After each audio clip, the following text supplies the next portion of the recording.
The murder of Sylvia Likens, 1965.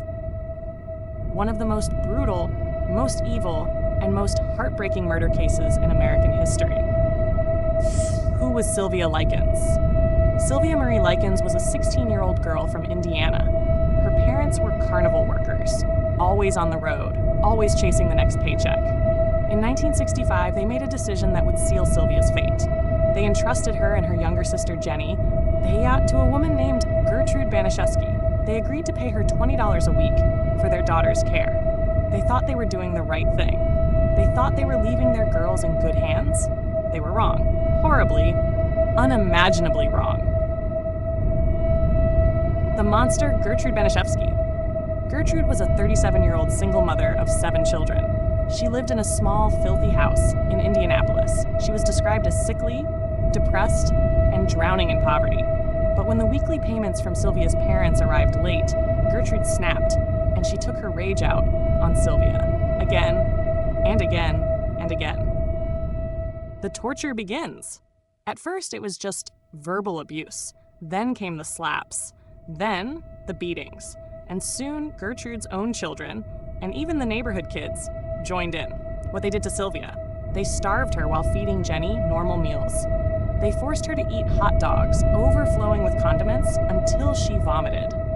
Then they made her eat the vomit. They burned her with cigarettes. They pushed her down the stairs again and again. They made her sleep in the basement, naked and without a mattress. They urinated on her and made her eat feces. They accused her of being pregnant and called her a prostitute, even though she was a virgin.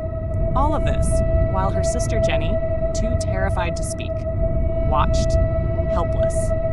The final weeks, an orgy of sadism. By October 1965, the torture escalated to levels almost unimaginable.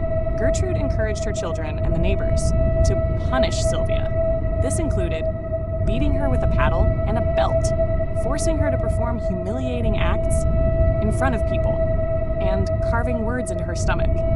Yes, a neighborhood boy named Richard Hobbs took a hot needle and carved the words, "I'm a prostitute and proud of it," into her bare stomach while Gertrude watched.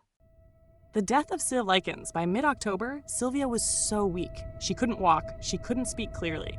On October 26, 1965, after one final brutal beating, she died from brain hemorrhage, malnutrition, shock.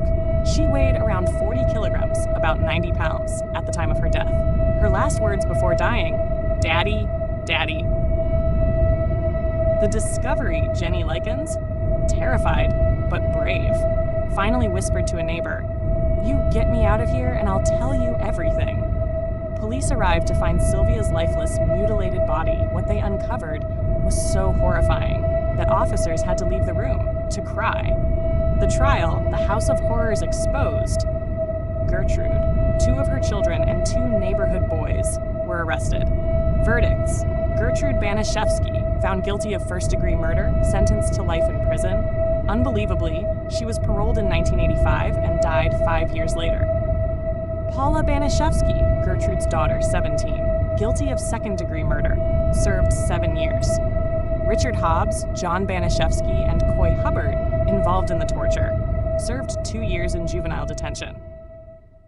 Jenny was placed with a new family and went to live a quiet life. Why this case still hurts.